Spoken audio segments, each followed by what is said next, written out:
മുസ്ലിം ലീഗിനെ വിമർശിച്ചോളൂ, ജമാഅത്തെ ഇസ്ലാമിയെയും വിമർശിക്കൂ. അതൊക്കെ നമ്മുടെ രാഷ്ട്രീയമായിരിക്കണം. എന്നാൽ അതിന്റെ പേരിൽ മുസ്ലിം ജനതയെ വെറുക്കരുത്. ലീഗും ജമാഅത്തെ ഇസ്ലാമിയും പറയുന്നത് ഒരു സാധാരണ മുസ്ലിമിന് പറയാനുള്ള കാര്യങ്ങളാണെന്ന് തെറ്റിദ്ധരിക്കുകയും ചെയ്യരുത്. മുസ്ലിം ലീഗിന്റെ രാഷ്ട്രീയ നിലപാടുകളും ലീഗ് നേതൃത്വം നൽകിയ ചർച്ചകളും VD സതീശൻ എന്ന നേതാവിലേക്ക് മുഖ്യമന്ത്രി പദം എത്തുന്നതിൽ നിർണായക പങ്ക് വഹിച്ചു എന്നത് രാഷ്ട്രീയ യാഥാർത്ഥ്യമാണ്. മുന്നണി രാഷ്ട്രീയത്തിൽ ഒരു പ്രധാന കക്ഷിക്ക് തങ്ങളുടെ താല്പര്യങ്ങളും നിലപാടുകളും വ്യക്തമാക്കാനും അതിൽ ഉറച്ചു നിൽക്കാനും ജനാധിപത്യപരമായ അവകാശമുണ്ട്.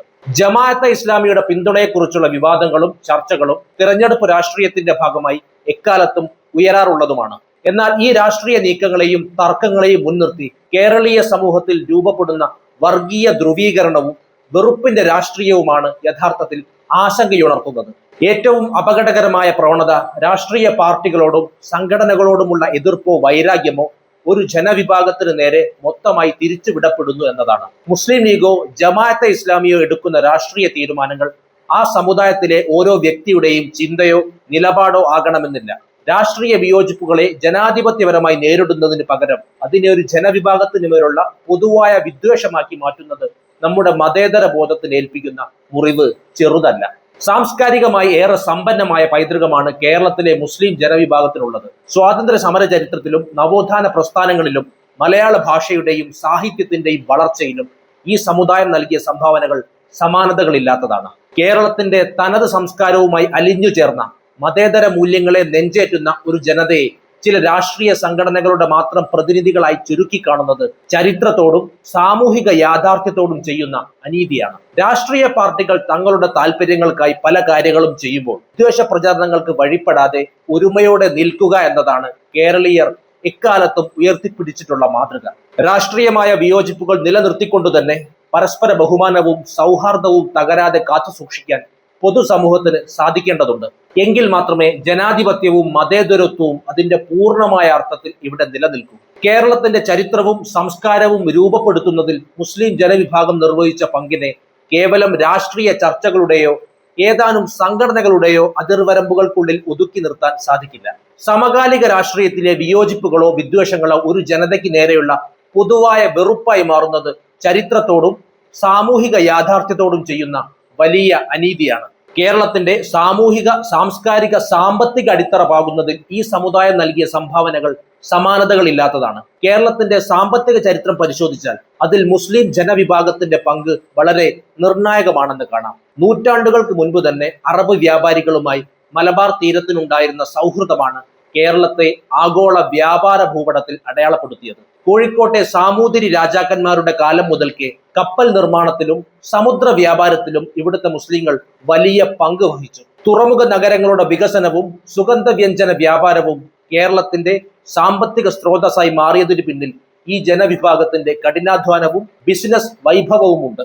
ആഗോള വിപണിയുമായി കേരളത്തെ ബന്ധിപ്പിച്ച ആ പഴയ വ്യാപാര പാരമ്പര്യം ഇന്നും കേരളത്തിന്റെ ആഭ്യന്തര വിപണിയിലും സംരംഭകത്വത്തിലും നിഴലിച്ചു നിൽക്കുന്നുണ്ട്. കേരളം ഇന്ന് കാണുന്ന പുരോഗതി കൈവരിച്ചത് സമുദായങ്ങൾക്കുള്ളിൽ നടന്ന നവോത്ഥാന പ്രവർത്തനങ്ങളിലൂടെയാണ്. മുസ്ലിം സമുദായത്തിൽ നിന്ന് ഉയർന്നു വന്ന സാമൂഹിക പരിഷ്കർത്താക്കൾ അന്ധവിശ്വാസങ്ങൾക്കും അനാചാരങ്ങൾക്കുമെതിരെ ശക്തമായി പോരാടി. സനാഉല്ല മക്തി തങ്ങൾ, വക്കം അബ്ദുൽ ഖാദർ മൗലവി, ചാലിലകത്ത് കുഞ്ഞഹമ്മദ് ഹാജി തുടങ്ങിയവർ സമുദായത്തിൽ ആധുനിക വിദ്യാഭ്യാസത്തിന്റെ പ്രാധാന്യം വിളിച്ചോതിയവരാണ്. സ്ത്രീ വിദ്യാഭ്യാസത്തിന് പ്രാധാന്യം നൽകിക്കൊണ്ടും ശാസ്ത്ര സാങ്കേതിക വിദ്യകളെ സ്വീകരിച്ചുകൊണ്ടും അവർ നടത്തിയ വിപ്ലവം കേരളത്തിന്റെ മൊത്തത്തിലുള്ള സാക്ഷരതയ്ക്കും സാമൂഹിക ഉന്നമനത്തിനും കരുത്തു പകർന്നു.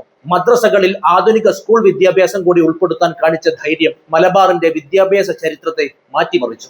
വിദേശാധിപത്യത്തിനെതിരെ വിട്ടുവീഴ്ചയില്ലാത്ത പോരാട്ടം നയിച്ച ചരിത്രമാണ് കേരളത്തിലെ മുസ്ലിങ്ങൾക്കുള്ളത്. പോർച്ചുഗീസുകാർക്കെതിരെ സാമൂതിരിയുടെ നാവികപ്പടയെ നയിച്ച കുഞ്ഞാലി മരയ്ക്കന്മാർ ഇന്ത്യയിലെ തന്നെ ആദ്യത്തെ നാവിക പ്രതിരോധത്തിന്റെ പ്രതീകങ്ങളാണ്.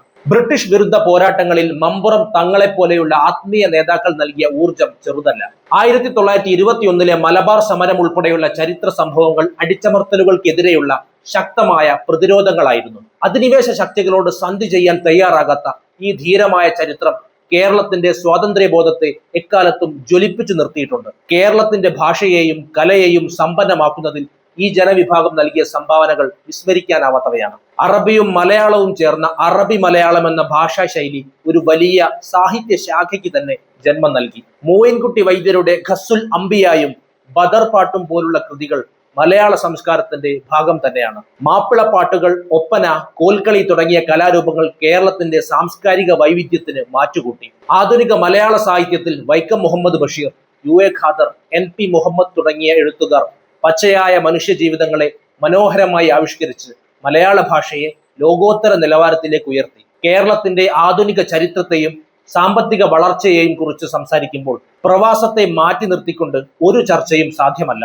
ഇന്ന് നാം കാണുന്ന നവകേരളത്തിന്റെ അടിത്തറ പാകിയതിൽ, പ്രത്യേകിച്ച് 1970-കൾക്ക് ശേഷം മലയാളി കൈവരിച്ച സാമ്പത്തിക സാമൂഹിക മുന്നേറ്റത്തിൽ കേരളത്തിലെ മുസ്ലിം ജനവിഭാഗം വഹിച്ച പങ്ക് സമാനതകളില്ലാത്തതാണ്. ചരിത്രപരമായ കാരണങ്ങളാൽ വിദ്യാഭ്യാസപരമായും സാമ്പത്തികമായും പിന്നോക്കം നിൽക്കേണ്ടി വന്ന ഒരു ജനത തങ്ങളുടെ കഠിനാധ്വാനം കൊണ്ടും ദൂരക്കാഴ്ച കൊണ്ടും ഒരു സംസ്ഥാനത്തിന്റെ തന്നെ വിധി മാറ്റിയെഴുതിയ ചരിത്രമാണത്. കേരളത്തിന് അറബ് ലോകവുമായി നൂറ്റാണ്ടുകൾ പഴക്കമുള്ള വ്യാപാര ബന്ധമുണ്ടായിരുന്നു. കോഴിക്കോട്ടും പൊന്നാനിയിലും കൊച്ചിയിലുമെല്ലാം വന്നിറങ്ങിയ അറബ് വ്യാപാരികൾ ഇവിടെ സാംസ്കാരികമായ കൈമാറ്റങ്ങൾക്കൊപ്പം വലിയൊരു സൗഹൃദ വലയം കൂടിയാണ് സൃഷ്ടിച്ചെടുത്തത്. ഈ ചരിത്രപരമായ അടുപ്പവും കടലിനെ ഭയപ്പെടാത്ത പാരമ്പര്യവുമാണ് 20-ാം നൂറ്റാണ്ടിന്റെ മധ്യത്തിൽ പുതിയൊരു പ്രവാസ ജീവിതത്തിന് വഴിയൊരുക്കിയത്.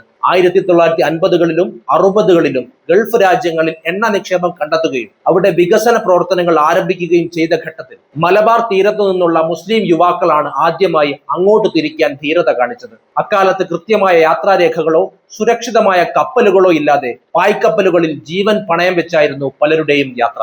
പത്തേമാരിയിൽ കയറി മണലാരണ്യത്തിലേക്ക് പോയ ആ ആദ്യകാല പ്രവാസികൾ അനുഭവിച്ച ദുരിതങ്ങൾ വിവരണാതീതമാണ്. എന്നാൽ തങ്ങളുടെ കുടുംബത്തെ ദാരിദ്ര്യത്തിൽ നിന്ന് രക്ഷിക്കണമെന്ന അവരുടെ ഉറച്ച മനസ്സ് മാത്രമായിരുന്നു ആ യാത്രകളുടെ ഇന്ധനം. 1970-കളിൽ ഗൾഫ് മേഖലയിലുണ്ടായ സാമ്പത്തിക വളർച്ച കേരളത്തിന്റെ ചരിത്രത്തിലെ തന്നെ ഏറ്റവും വലിയ വഴിത്തിരിവായി മാറി. മലബാറിലെ ഏറനാട്, വള്ളുവനാട്, കോഴിക്കോട്, കണ്ണൂർ ഭാഗങ്ങളിൽ നിന്നുള്ള മുസ്ലിം യുവാക്കൾ കൂട്ടത്തോടെ ഗൾഫ് രാജ്യങ്ങളിലേക്ക് കുടിയേറി. തുടക്കത്തിൽ നിർമ്മാണ മേഖലയിലും തുറമുഖങ്ങളിലും കഠിനമായ ശാരീരിക അധ്വാനം ആവശ്യമുള്ള ജോലികളിലാണ് ഇവർ ഏർപ്പെട്ടിരുന്നത്. അവർ നാട്ടിലേക്ക് അയക്കാൻ തുടങ്ങിയ പണം കേരളത്തിന്റെ സമ്പദ് വ്യവസ്ഥയിലേക്ക് നേരിട്ടാണ് ഒഴുകിയെത്തിയത്. പട്ടിണിയും പകർച്ചവ്യാധികളും നിറഞ്ഞ മലബാറിലെ ഗ്രാമങ്ങൾ സാവധാനം പുഞ്ചിരിക്കാൻ തുടങ്ങി. ഓലമേഞ്ഞ വീടുകൾക്ക് പകരം കോൺക്രീറ്റ് സൗധങ്ങൾ ഉയർന്നു. വിദേശത്തു നിന്നും വന്ന പണം നാട്ടിലെ പ്രാദേശിക വിപണികളെ ഉണർത്തി. തുണിത്തരങ്ങൾ, സ്വർണം, നിർമ്മാണ സാമഗ്രികൾ തുടങ്ങിയ മേഖലകളിൽ വലിയ ബിസിനസ് സാധ്യതകൾ തുറക്കപ്പെട്ടു. പ്രവാസത്തിലൂടെ ലഭിച്ച സാമ്പത്തിക ഭദ്രത മുസ്ലിം സമുദായം പ്രധാനമായും വിനിയോഗിച്ചത് തങ്ങളുടെ അടുത്ത തലമുറയുടെ വിദ്യാഭ്യാസത്തിന് വേണ്ടിയാണ്. ഒരു കാലത്ത് പ്രാഥമിക വിദ്യാഭ്യാസം പോലും ആഡംബരമായിരുന്ന ഒരു ജനത തങ്ങളുടെ മക്കളെ ഉന്നത വിദ്യാഭ്യാസത്തിന് അയക്കാൻ തുടങ്ങി. പ്രവാസി പണം ഉപയോഗിച്ച് മലബാറിലും കേരളത്തിന്റെ മറ്റു ഭാഗങ്ങളിലും നിരവധി സ്കൂളുകളും കോളേജുകളും പ്രൊഫഷണൽ സ്ഥാപനങ്ങളും ഉയർന്നു വന്നു. ഇത് കേവലം ഒരു സമുദായത്തിന്റെ മാത്രം വളർച്ചയായിരുന്നില്ല.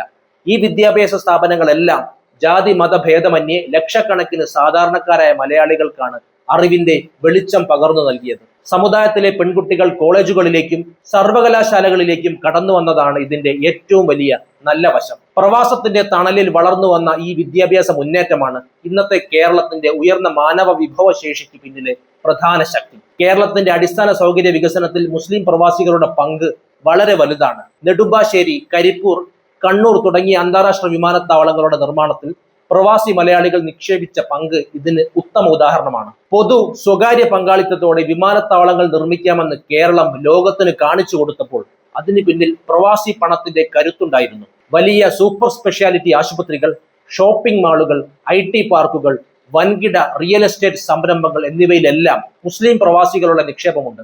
ഇത് കേരളത്തിൽ ലക്ഷക്കണക്കിന് ആളുകൾക്ക് നേരിട്ടും അല്ലാതെയും തൊഴിലവസരങ്ങൾ സൃഷ്ടിച്ചു. കേരളത്തിലെ ആരോഗ്യ പരിപാലന രംഗം ഇത്രയേറെ ആധുനികവൽക്കരിക്കപ്പെട്ടതിന് പിന്നിലും ഈ നിക്ഷേപങ്ങൾക്ക് വലിയ പങ്കുണ്ട്. പ്രവാസത്തിലൂടെ നേടിയ സമ്പത്ത് മുസ്ലിം ജനവിഭാഗം തങ്ങളിലേക്ക് മാത്രം ഒതുക്കി നിർത്തിയില്ല. കേരളത്തിന്റെ സാമൂഹിക സുരക്ഷാ വലയത്തിൽ വലിയൊരു പങ്ക് വഹിക്കുന്നത് ഇവരുടെ ജീവകാരുണ്യ പ്രവർത്തനങ്ങളാണ്. നാട്ടിലെ അഗതി മന്ദിരങ്ങൾ, അനാഥാലയങ്ങൾ, പെൻഷൻ പദ്ധതികൾ, ചികിത്സാ സഹായങ്ങൾ എന്നിവയിലെല്ലാം ജാതി നോക്കാതെ സഹായഹസ്തം നീട്ടാൻ പ്രവാസി കൂട്ടായ്മകൾക്ക് സാധിക്കുന്നുണ്ട്. കോവിഡ് കാലത്തോ കേരളം നേരിട്ട മഹാപ്രളയങ്ങളുടെ സമയത്തോ പ്രവാസി സമൂഹം നൽകിയ പിന്തുണ നാം കണ്ടതാണ്. നാട് പ്രതിസന്ധിയിലായപ്പോഴെല്ലാം സ്വന്തം സമ്പാദ്യം നാട്ടിലെ ദുരിതാശ്വാസ നിധിയിലേക്ക് ഒഴുക്കാൻ അവർ മടിച്ചില്ല. കേരളത്തിലെ ലക്ഷക്കണക്കിന് കുടുംബങ്ങൾ ഇന്നും പട്ടിണിയില്ലാതെ കഴിയുന്നത് പ്രവാസ ലോകത്തു നിന്നും ഒഴുകിയെത്തുന്ന ഈ കാരുണ്യത്തിന്റെ ഉറവയിലാണ്. കേരളത്തിന്റെ ഇന്നത്തെ സാമ്പത്തിക ഘടന രൂപപ്പെടുത്തിയതിലും വർത്തമാനകാല നവകേരള നിർമ്മിതിയിലും മുസ്ലിം പ്രവാസി സമൂഹം എഴുതിച്ചേർത്ത ചരിത്രം വിസ്മരിക്കാനാവാത്തതാണ്. ശൂന്യതയിൽ നിന്നും കഠിനാധ്വാനം കൊണ്ട് അവർ പടുത്തുയർത്തിയ സാമ്രാജ്യത്തിന്റെ ഗുണഭോക്താക്കൾ കേരളത്തിലെ മുഴുവൻ ജനങ്ങളുമാണ്. അതുകൊണ്ട് തന്നെ താൽക്കാലിക രാഷ്ട്രീയ വിവാദങ്ങളെയോ സംഘടനകളുടെ നിലപാടുകളെയോ മുൻനിർത്തി ഈ ജനവിഭാഗത്തോട് വെറുപ്പ് പുലർത്തുന്നത് അവരുടെ ചരിത്രപരമായ ത്യാഗങ്ങളെയും സംഭാവനകളെയും നിരസിക്കുന്നതിന് തുല്യമാണ്. ഈ യാഥാർത്ഥ്യം ഉൾക്കൊണ്ട് പരസ്പര ബഹുമാനത്തോടെ മുന്നോട്ട് പോകുമ്പോഴാണ് കേരളത്തിന്റെ സാമൂഹിക സുരക്ഷിതത്വം നിലനിൽക്കുന്നത്. എന്താണ് ഈ വിഷയത്തെക്കുറിച്ചുള്ള നിങ്ങളുടെ അഭിപ്രായം? എന്ത് തന്നെ ആയിരുന്നാലും കമന്റ് ചെയ്യൂ. നമുക്ക് മറ്റൊരു വിഷയവുമായി വീണ്ടും കാണാം. നന്ദി.